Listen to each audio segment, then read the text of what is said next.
Hey, what's up guys, it's DarkArmedDuelist and today doing an Invoked Kashtira deck profile. So I'm really excited for you guys because this deck was actually suggested to me by one of my patrons, Meli. And this deck is a wild concept. It's super fun to be able to play. By mixing Kashtira and Invoked in the same build, you have the potential to make some really insane boards. So without further ado guys, don't forget to like, comment, subscribe.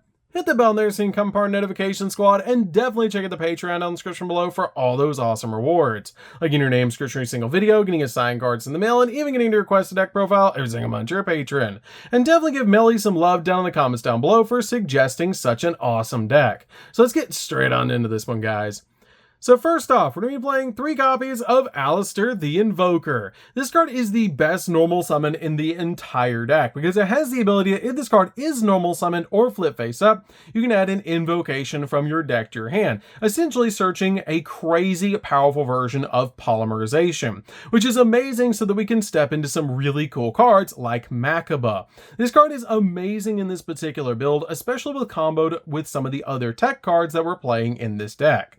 We then play 2 copies of Kashtira Unicorn. This card is a definite 2-of in the build and has a great ability that if you control no monster, you can special summon this card from your hand. And during your main phase, you can actually add a Kashtira spell from your deck to your hand. And when this card declares an attack, or if your opponent activates a monster effect, you can actually look at your opponent's X deck, and if you do, banish one monster from it face down, which is a great effect to look at your opponent's X deck to see what they're playing and know what you're going up against, while also dealing with really cool boss monsters that they might be playing.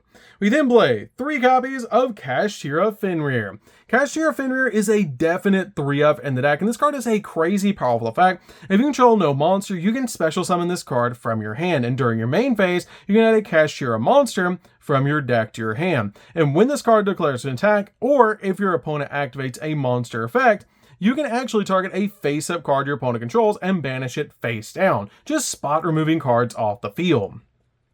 We then play 2 copies of Kashtira Riseheart. Riseheart is a definite 2-of in the build because this card has a really cool ability that if you control a Kashtira monster, you can special summon this card from your hand. Also, you cannot special summon monsters from the X deck for the rest of the turn, except XZ monsters, which is really important about this card, that for the rest of the turn, not the entire turn, you can't special summon anything but XZs. And during your main phase, if this card was normal or special summon, you can actually banish a Kashtira card from your deck, except another copy of this card, and then banish the top 3 cards of your deck face down, and if you do, this card becomes level 7, which is a great ability just to increase this card to level 7 so you can start making rank 7 plays.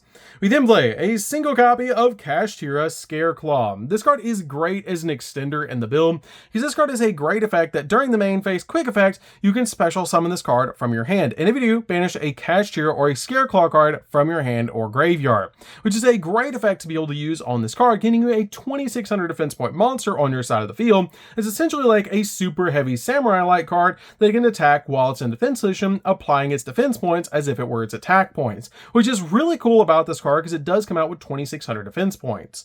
We then play 3 copies of Revolution Synchron. Revolution Synchron is very important for this particular build to combo with your copy of Alistair the Invoker because it helps you go in for Ancient Fairy Dragon off of a normal summon, because this card can actually be used as synchro material while it's in your hand if you're going to synchro summon into a level 7 or 8 dragon monster, which is a really amazing effect about Revolution Synchron. It also has the ability to control a level 7 or higher synchro monster while this card's in the graveyard. You can send the top card of your deck to the grave, and if you do special summon this card, also its level becomes 1, which is a great ability for this card to have to put itself back on your side of the field after you summon Ancient Fairy Dragon to be able to make your copy of Omega to get it out of the way and get a card out of your opponent's hand so that you can start special summoning out your Kashtira cards. This is a really awesome combo for the deck that basically what you do is normal summon Alistair, search Invocation, use these 2 together to make your copy of your Ancient Fairy Dragon. If you have either of the field spells between your copy of Pressure Planet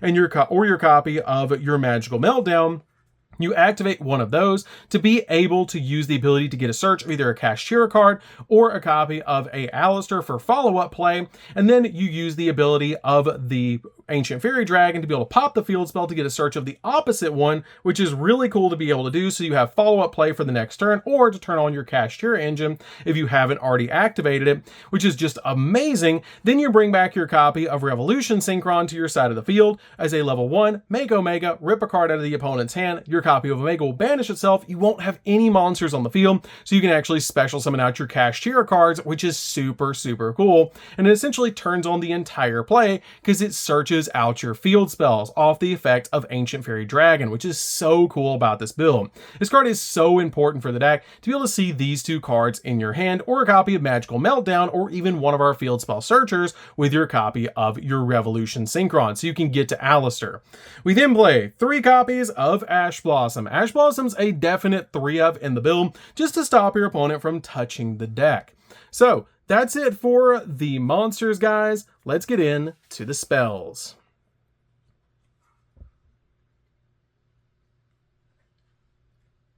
So for the spells, we're going to start off with a single copy of Terraforming. Terraforming is very important for this build, just to basically search out the exact field spell that you need.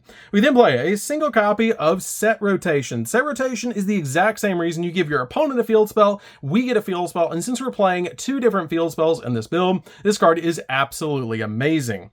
We then play a single copy of Tuning. Tuning's really good in this particular build as well, because it's basically an additional copy of Revolution Synchron, which is very important to get to in your opening hand. You can play multiple copies of this card in the deck, but it does let you add a Synchron tuner from your deck to your hand, then send the top card of your deck to the graveyard, which is a pretty good ability for this card to have. We then play 2 copies of Kashtira Theosis. Theosis is just a 2-of to me because you can easily get to this card in the build, plus the deck is very tight already at 40 cards, but this card lets you target a Kashtira monster that you control, and then special summon 1 Kashtira monster with a different attribute from your deck and defense position. Also, for the rest of the turn, after this card resolves, you cannot special summon monsters from the extract except XZ monsters. And if this card is banished, you can actually add 1 banished Kashtira card, except another copy of this card, and add it to your hand, which is a great ability for this card to have. We then play 2 copies of Invocation. Invocation is a definite 2-of in the build because this card lets you banish the materials from the graveyard to be able to summon out a card that mentions Alistair the Invoker, which is really cool to be able to banish your copy of Ancient Fairy Dragon and Alistair the Invoker to be able to make a copy of Makaba, which is such a cool card to be able to make because it's a walking negate.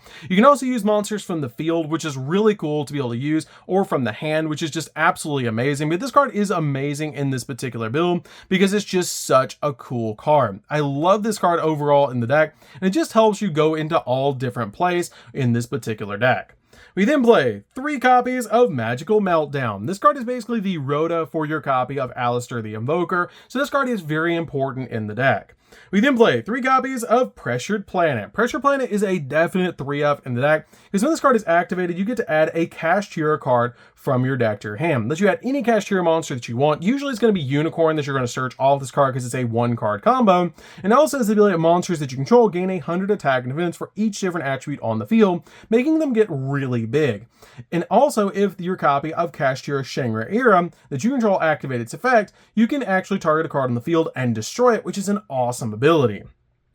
We then play 3 copies of Kashtira Birth. Kashtira Birth is a really cool 3-of in the deck because it lets you normal summon a level 7 monster without tributing during your turn. And during your main phase, you can special summon 1 non-XZ Kashtira monster that's banished or in your graveyard, essentially being a monster reborn every single turn, which is just super cool. We then play 3 copies of Pot of Prosperity. Pot of Prosperity is a really cool 3-of in the deck that lets you just dig into the deck for the exact card that you need. This card is extremely important in the deck and just helps you get to the exact cards that you need. Something important about the deck though, if you want to, you can bump the deck up to 41 by putting another copy of Theosis in the build, and you can do that if you want to. I just feel like 2 is totally fine in the deck, so we have so many different ways to be able to get to Unicorn, especially with just normal summoning Alistair. You can basically get to Unicorn because it helps you get to Ancient Fairy Dragon, so you can get to Pressured Planet, which is something really cool about this deck, and I didn't want to play too many bricks, and too many copies of Theosis can brick. So that's it for the spells, guys. Let's get into the traps.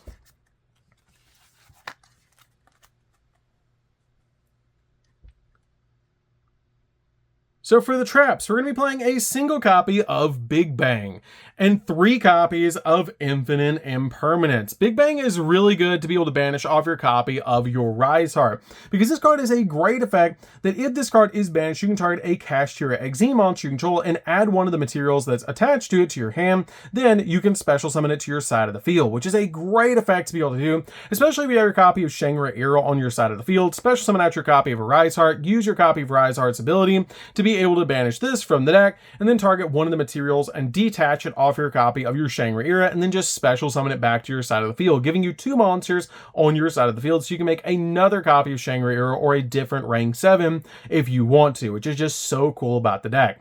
You also play 3 copies of Infinite Impermanence because it's a fantastic hand trap at just stopping your opponent in their tracks, because this card just stops monster effects. You can also set this card to your side of the field to lock down entire columns of spells and traps, which is so cool. But this card is a definite 3-of in the build.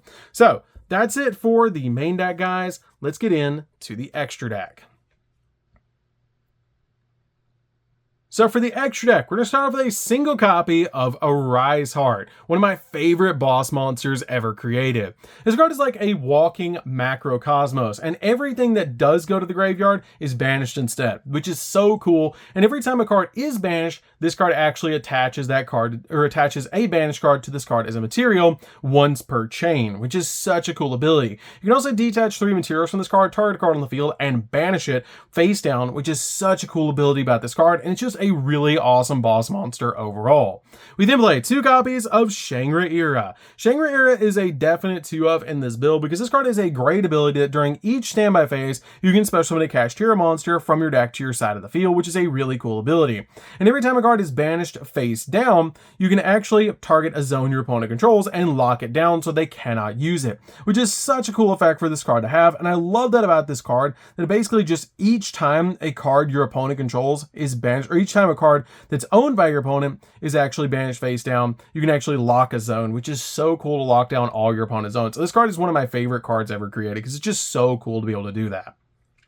We then play a single copy of Dark-Armed, the Dragon of Annihilation. This card is such a good card, being able to pop 2 cards on the field, which is just so amazing to be able to do, because it's not a once per turn effect, and it's just amazing to be able to banish cards from your graveyard off this card's ability, especially cards like Theosis. We then play a single copy of Big Eye so we can take control of an opponent's monster. Really good card in this extra deck.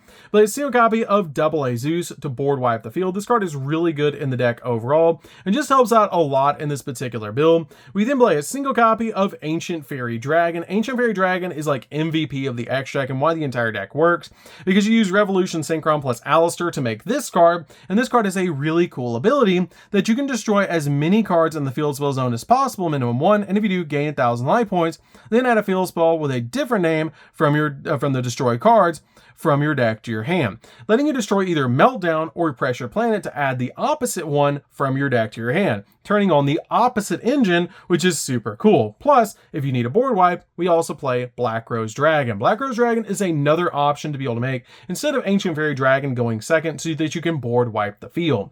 We then play a single copy of Psyframe Lord Omega. Omega is great in this particular build because this card helps you get a card off your side of the field. You can play Crystal Wing, but I don't play Crystal Wing in this deck because if you play Crystal Wing, you'll have a monster on your side of the field so that you can't summon out your Kashtira monsters unless you have Birth. This card is great because if you make your copy of Ancient Fairy Dragon, bring back Revolution Synchron, then make this card, you can actually banish a card from your opponent's hand and banish this card so that you won't have a monster on the field, so you turn on the entire Kashtira engine, which is just super cool. This card is amazing in the deck. Plus, it's one less card in your opponent's hand you have to deal with.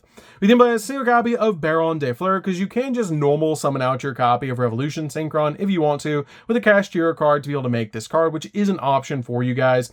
1 copy of Makuba because it's very easy to make this card in this deck, especially with Ancient Fairy Dragon, and a copy of Alistair. This card is a walking gate, which is why we play this card as a 1-of. 1 copy of Purgatrio because we do play Fires in the deck, and this card helps you OTK. 1 copy of Radiant. Radiant's great because Unicorn is a wind, and in this card is basically Walking Book of Moon. 1 copy of Artemis. Artemis is just so we can have a light target, so you can link away your copy of Alistair, use Invocation with this card and Alistair to be able to make your copy of Makuba. Same reason for your copy of Alamiraj, you can link away Alistair for this card, and then once you do, you can basically activate your copy of Invocation and make Purgatrio instead, because this is fire. So, that's it for the deck, guys. I hope you did enjoy. This deck is super fun and really wild. It's just like a crazy concept. I love this deck. It's really cool to be able to play because Kashtira usually don't have a normal summon unless you have Birth. So playing Alistair in the deck basically just gives you that really cool normal summon that you can basically use in this particular build, and it's just really, really cool. So that's going to do it for this one, guys. Don't forget to like, comment, subscribe, hit the bell there so you can become part of the notification squad, and we'll see you guys in the next video. See you later, guys.